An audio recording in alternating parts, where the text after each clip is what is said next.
sun wasn't even high enough to clear the ridge when Hank Tolbert noticed something was off. The air was quiet for a place that usually buzzed with birdsong and bleating. His ranch sat just outside the gates of Pine Rock Estates, a master plan community governed by one of the most controlling HOA letters in the county. Hank, however, had never signed their covenant. His land predated the subdivision by decades. He didn't need approval for paint colors, mailbox types, or lawn heights. And that's exactly why Karen Mallory, the HOA president, hated him. Hank had just taken his first sip of coffee when a single gunshot echoed across his lower fields. He set his mug on the railing and reached for the binoculars he kept hanging near the door. Scanning the slope that led into his grazing valley, he spotted them 3 men in camo, rifles slung over their shoulders, making their way through the fog like they were tracking something. But they weren't alone. A white Polaris Ranger, the HOA's utility vehicle, was parked on the dirt trail. Karen Mallory leaned against it like she was hosting a barbecue, clipboard in hand.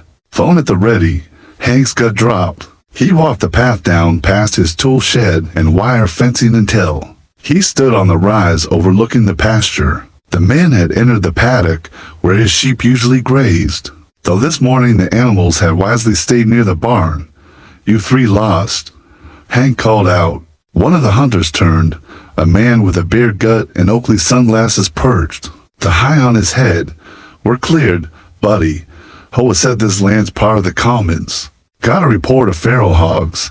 You're holding a scoped rifle." "That doesn't sound like a control mission." The man smirked. "We do things our way." Hank motioned with his chin. "That fence you climbed, it's private property. You're trespassing." Karen's voice came from behind, breezy like she was hosting a bake sale. "Not according to our plats, Mr. Tolbert. We have aerial surveys showing that strip isn't registered, probably just runoff land. And I'm sure your little animals will be fine." "They're not little," Hank said. "And they're not just animals." Karen waved a hand. "Then you should have tagged them. They look like a bunch of overgrown mutts." The moment stretched. Hank didn't yell. He didn't argue. He just pulled out his phone, pressed record, and calmly zoomed in on each hunter, one by one. Then he turned it toward Karen. "You're making a mistake," he said. Karen crossed her arms. "What I'm doing is protecting property values. We've had hogs tearing up landscaping, chasing joggers, and you let your land go wild. It affects everyone."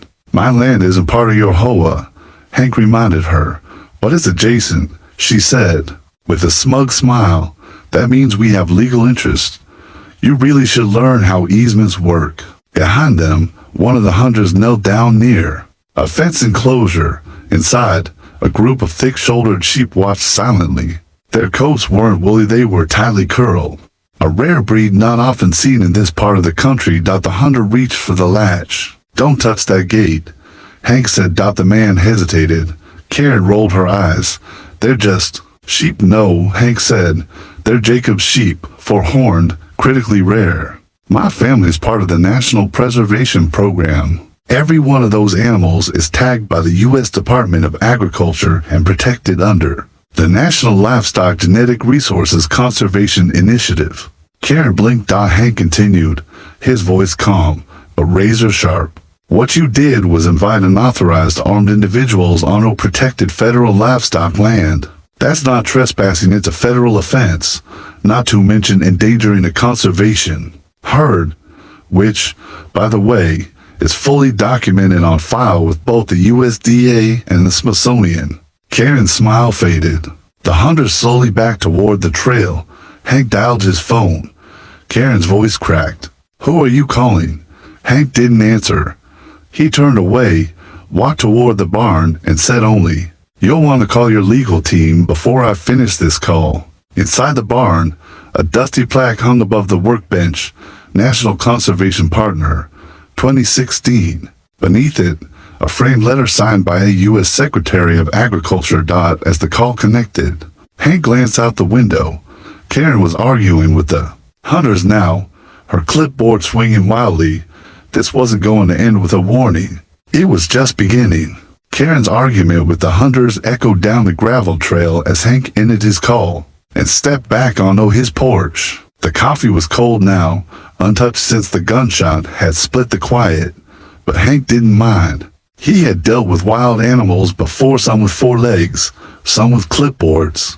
What Karen didn't understand was that she had crossed more than just a fence that morning. 10 minutes later, the crunch of tires signaled the arrival of someone far less neighborly than a code enforcement officer. A white SUV with tinted windows turned down Hank's private road, slowing only as it passed Karen, who tried flagging it down with her usual aggressive charm. The vehicle didn't stop. It rolled up to Hank's front gate, parked, and outstepped a woman in dark tactical slacks and a brown USDA field jacket. Her name tag read Agent Marla Kinsey, and the badge clipped to her belt had more authority than Karen had ever dared dream of. She adjusted her sunglasses, scanned the field, then locked eyes with Hank. "Where are they?" she asked. Hank motioned toward the paddock, back of the east lot. 3 hunters, commo, high-powered rifles. One tried to unlatch the pen. Kinsey didn't hesitate. She walked straight toward the men. Karen, seeing an unfamiliar face with a badge, jogged over, speaking fast. "Excuse me, I'm the HOA President, Karen Mallory. This is common use space under the Pine Rock HOA Charter. We authorize feral haunt control per Section 9B of our safety code." Kinsey turned toward her slowly. "You authorize firearms on federally registered preservation land." Karen paused. "No, I mean, we didn't know. The fence line, there's no visible marker.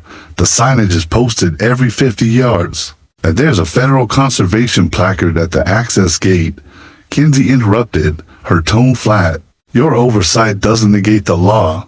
That's not common land. That's designated federal conservation property under a livestock genetics protection order." Karen's face paled. "We were told that land was unmanaged, overgrown." Kinsey pulled out her phone and began recording. "I need you to state your name and role for the record, and confirm you organized this hunting patrol." Karen hesitated. "This is being recorded." "Yes. Well, yes. I coordinated it based on community complaints. And you did not verify property lines." Karen's voice lowered. "We assumed the land behind the ranch wasn't in use." One of the hunters approached, clearly sensing things had taken a hard turn. "Hey, we were just told where to go. We didn't mean any harm." "You crossed a federal livestock boundary with loaded weapons," Kinsey said. "There's no assumption clause in that violation." Hank leaned against his porch rail, watching calmly as Karen's bravado crumbled. She reached for her phone, possibly to call her husband or maybe a lawyer. But Kinsey was already on the radio, calling in backup for formal statements. The situation was escalating fast.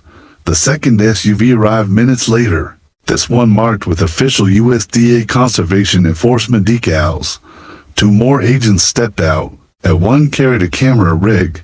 Another began documenting the tracks in disturbed soil near the enclosure gate. Karen was boxed and Hank stepped off the porch and approached slowly.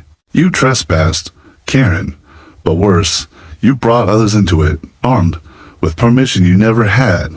Karen looked like she wanted to disappear. "We thought we were helping.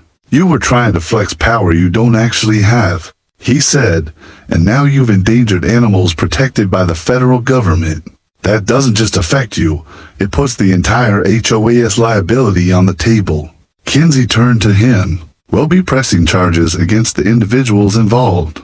The association may face civil penalties depending on what their insurance knew." Karen looked sick. The hunters were now separated and giving individual statements, while one of the agents began interviewing Hank in front of the livestock pen. The sheep, sensing the tension, were huddled together, eyes on the strangers. Karen had spent years building her image as the queen of Pine Rock Estate's perfect lawn. Perfect rules, perfect control. But in one morning, she had walked into territory where none of that mattered. And the consequences had only begun. The next evening, under flickering fluorescent lights in the Pine Rock Community Center, the HOA board convened an emergency session. The folding tables were hastily arranged into a U shape.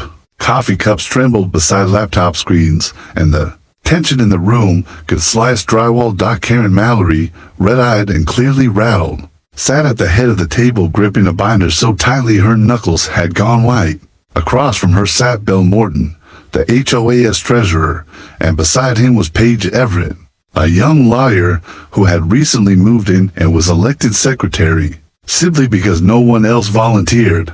But tonight, Paige wasn't just taking notes. Karen opened the meeting with her usual crisp voice, but the edge was gone. "We've called this session to discuss the unfortunate misunderstanding involving our authorized hog control effort. It appears the Tolbert property falls under special jurisdiction. The matter has been escalated to federal review." Bill raised an eyebrow. "Escalated? Karen, they had federal agents down here taking photos. We're one USDA press release away from being the punchline on late-night television." Karen looked around, flustered. "I understand the optics." "No," Paige cut in calmly. "It's not just optics. You sent armed hunters on a land you didn't verify. And now we're looking at federal trespass charges, animal endangerment, and possibly a class action lawsuit if Hank decides to rally the homeowners." "Rally them?" Karen snapped. "He's not even part of the HOA. He doesn't have to be," Paige replied. "If his land is within proximity and the HOA acted beyond its scope, he can sue under state tort law." Karen's voice lowered. "That man has been a thorn in this community's side for years, letting his animals graze so close to the development. No fencing along the west lot. A monitor breeding. I did what I had to do." "No," Paige said. "You did what you wanted to do, and now we're all holding the bag." Silence fell. Bill cleared his throat. "Karen, I reviewed the charter this morning. Section 9B that you quoted, it only applies to home-maintained greenways, not adjacent, privately owned farmland. You never had the authority." Karen's eyes flicked between them. "So what? You're turning this around on me? After everything I've done for this community?" Paige leaned forward. "This isn't personal. It's liability. You crossed the line, and now the whole board's exposed unless we act fast." Karen tried to regain control. "We'll issue a statement. Say it was a misunderstanding. We were just trying to protect the neighborhood." Bill folded his arms. "The press already picked it up. Local HOA invites hunters on protected land. That headline is going viral. My wife's yoga group is already whispering that we're a rogue HOA." Karen slammed her binder shut. "Then what do you suggest?" "That we apologize to him." "Yes," Paige said flatly, "and not just a letter. A formal admission in writing, with an offer to cover all damages and legal fees." Karen laughed bitterly. "He won't settle. He's waiting for a bigger payday. He always hated us." Bill shook his head. "Maybe he hated you, but this time, he's right." Karen stood up abruptly. "You want to give in to him? After everything, fine. But don't come crying to me when he builds a goat barn facing the golf course." She stormed out, heels clacking against tile. The boardroom was left in stunned silence. After a few moments, Paige tapped her pen against her legal pad. "We need to move quickly. The agents will be back for final statements, and Hank, he hasn't even spoken to the media yet." Bill nodded. "I'll call an insurance rep tonight." As they packed up, outside in the shadows, a black SUV idled. Across the street, inside, Hank watched the whole board members file out one by one. He didn't need the news. He already knew what was coming. Karen's grip was slipping, and her own people were about to let it go entirely. But Hank wasn't done. There was still one thing he hadn't told anyone yet, one more card to play. Something buried deeper than the pasture, and if Karen thought this was over, she was in for a much bigger surprise. 2 days later, the Pine Rock Gazette ran a front-page story that lit the entire community on fire. "HOA hunters invade protected ranch" was printed above a photo snapped by one of the USDA agents. 3 comma-wearing men standing inside Hank Tolbert's fence paddock, rifles in hand, with Karen barely visible in the background, pointing like she was leading a cavalry charge. That same morning, Hank was invited to speak at a local town hall meeting. It wasn't something he planned. He didn't want the attention. But the HOA silence and Karen's complete refusal to take responsibility was turning neighbors against each other. Rumors spread that Hank was suing every homeowner, or planning to put in a trailer park just to spite the board. So Hank spoke. He stood in jeans and boots before a packed hall of irritated residents, his voice calm but firm. "I'm not suing my neighbors," he said. "Only those who decided my land didn't count because it wasn't behind their pretty white fences." People murmured, a few clapped. He continued, "I don't care about the HOA. Never joined it. Never asked anything from it. But 3 armed men entered protected federal livestock property sent by a board that didn't even check the zoning. And then your president laughed it off like it was a picnic in the woods." That part got applause. Hank let the silence land. Before he added, "I turned everything over to federal authorities. I'm not looking for money. I'm looking for accountability, and that starts with the woman who gave those orders." Afterward, he shook hands with half the room. People came up offering support. Even some HOA members, quiet ones, asked if he'd accept a formal apology if the board removed Karen. That gave him pause. Back at the HOA clubhouse, Karen was doing her own form of damage control. She had demanded the HOA's communications coordinator write a public letter stating misunderstandings occurred during a permitted wildlife control operation. But Paige had already blocked the release. Karen stormed into her office. Slamming the door behind her, she called the HOA lawyer and got voicemail again. Then she called her husband, who said he'd gotten another warning call from the USDA legal office. The insurance carrier had gone quiet.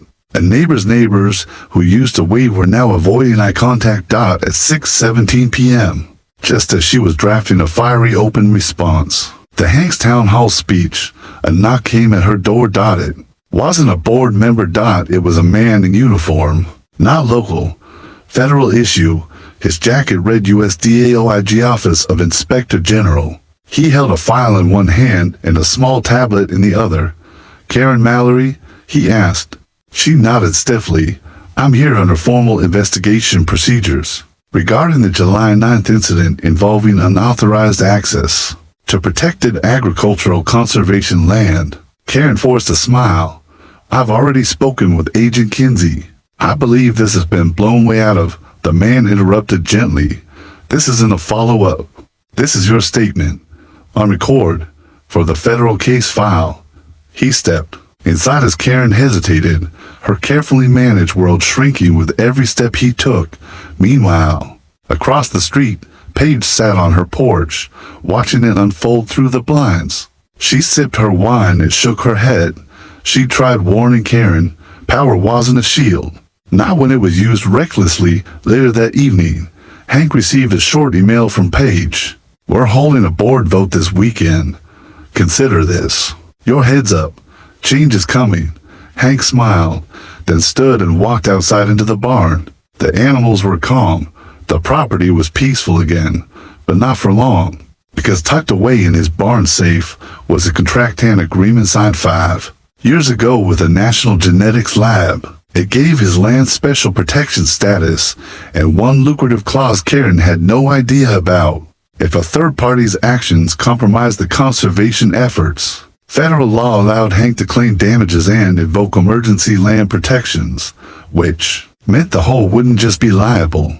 They could be banned from operating anywhere within a 100-foot buffer of his land, including the Eastern Trail, the walking path, even the HOA clubhouse. And Hank had just filed that clause. The boardroom at Pine Rock Estates had never been this full. Residents spilled out into the hallway, whispering and watching through the glass as the 5 HOA board members prepared to vote on something no one thought possible just a month ago, removing Karen Mallory as president. The meeting was supposed to be closed door, but after Hank's town hall speech and the USDA's involvement, Paige Everett had pushed for transparency. She cited bylaws, rallied the board members to her side, and forced the vote into a public forum. Karen sat at the head of the table, wearing her usual blazer, but it no longer carried weight. Her fingers drummed the edge of her binder, and her eyes darted between the audience and her fellow board members. Bill Morton, the treasurer, looked exhausted. He had spent the past week dealing with calls from the HOA's insurance provider, who now demanded a full investigation and a suspension of HOA-funded legal defense. In other words, they weren't backing Karen anymore. Page began the meeting as secretary of the Pine Rock Estates HOA and with signatures from the voting members. I moved to introduce a motion for the removal of Karen Mallory as president, citing gross negligence, unauthorized action, and exposing the community to federal penalties. Karen stood. You're overreacting. One misunderstanding with a patch of dirt. And now you want to burn the whole structure down? No, Page said calmly. We're trying to prevent it from collapsing. Karen turned to the residents packed behind the glass. I've kept this neighborhood clean, safe, and beautiful for 9 years. I've organized events, defended our values, and enforced the rules when no one else would. That man Hank, he's not one of us. He's an outsider. Bill finally spoke. Karen, you called in hunters without a single formal survey. You ignored property boundaries. Then you lied to the board about it. We didn't vote on any of it. You gave the go-ahead alone. The room buzzed with murmurs.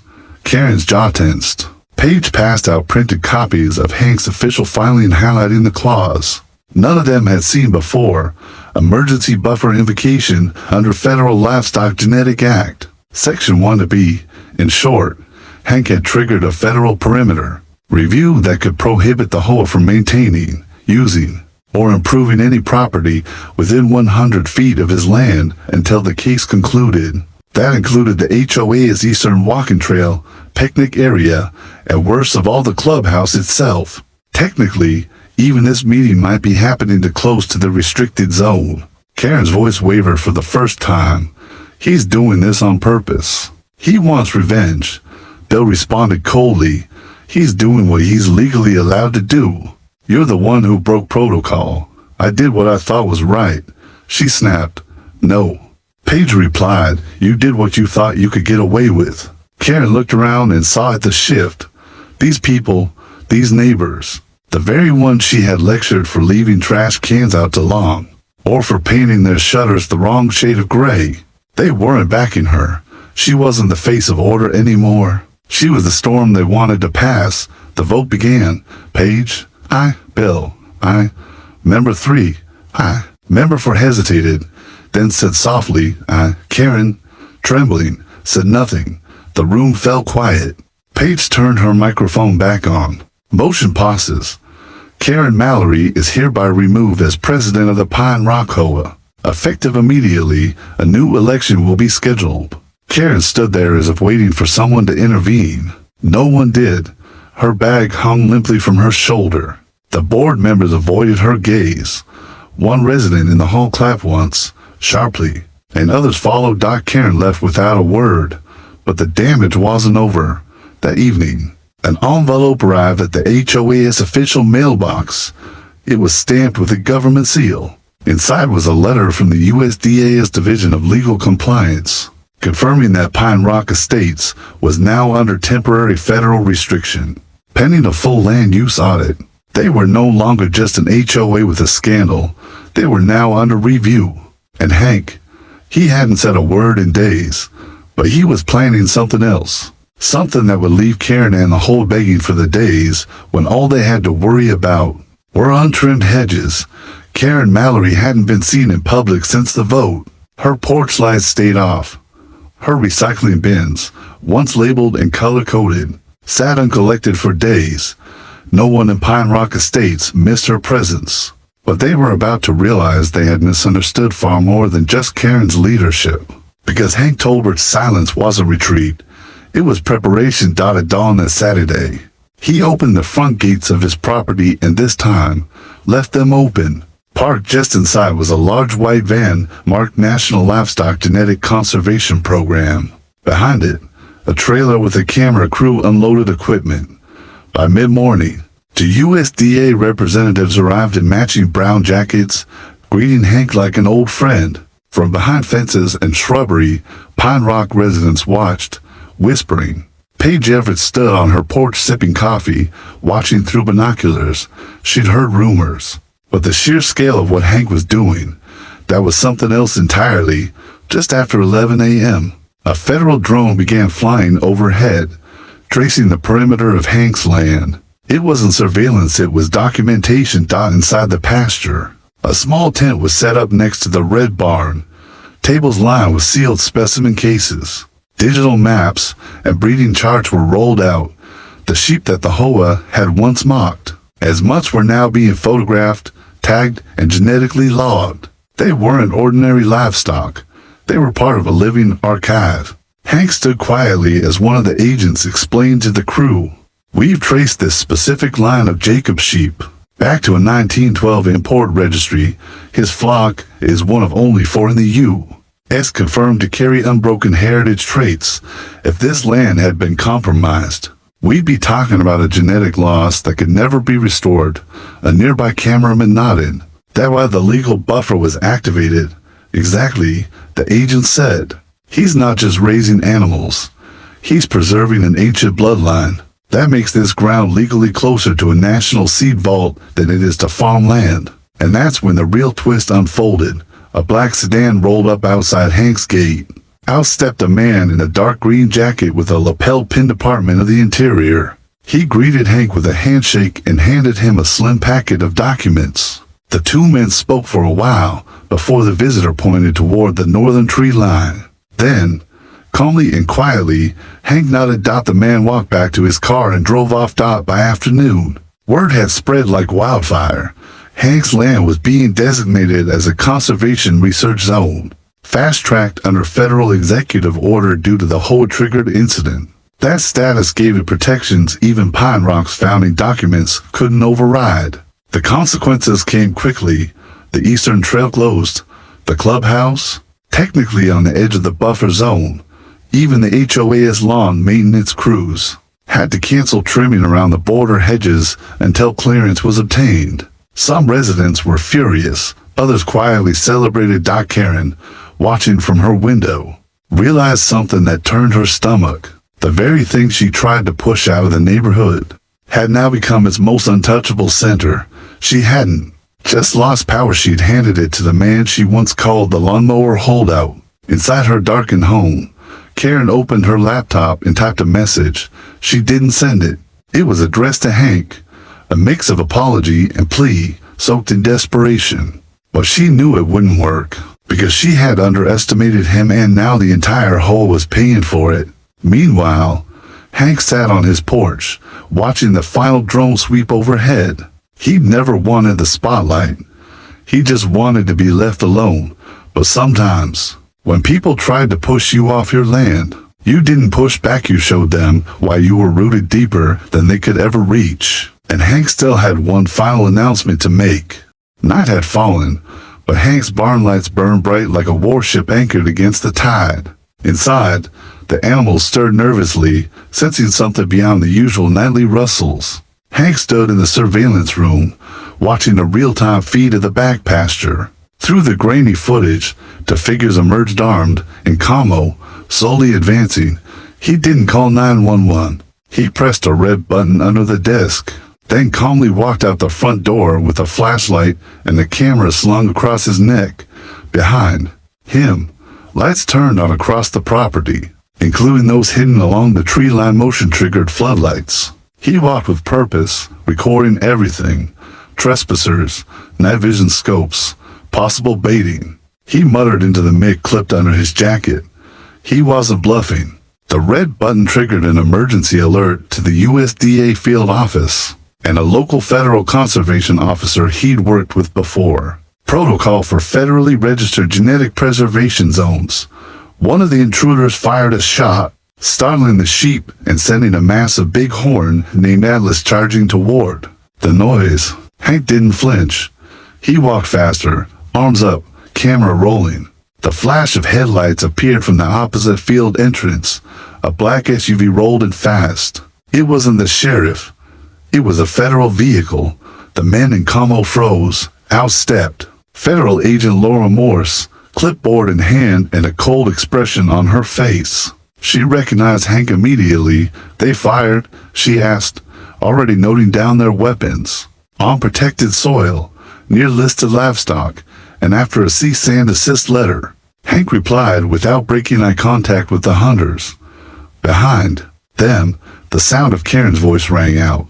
She had arrived in pajamas and a robe, flanked by the HOA board members, assuming there was another property incident. One look at the agents and the hunters being zip-tied changed her entire tone. What is this? Who are these people? She demanded. Ask your son, Hank said dryly, pointing to one of the hunters. This one's your boy, right? Karen's face lost color. Todd stammered. Mom, he's lying, this isn't, he doesn't own this field. Agent Morse turned. Ma'am, are you HOA President Karen Lesterman? Yes, but you authorize a recreational wildlife permit and distributed maps to hunters. We have digital copies. Your name's all over them. Karen blinked, caught between fury and panic. That's not illegal.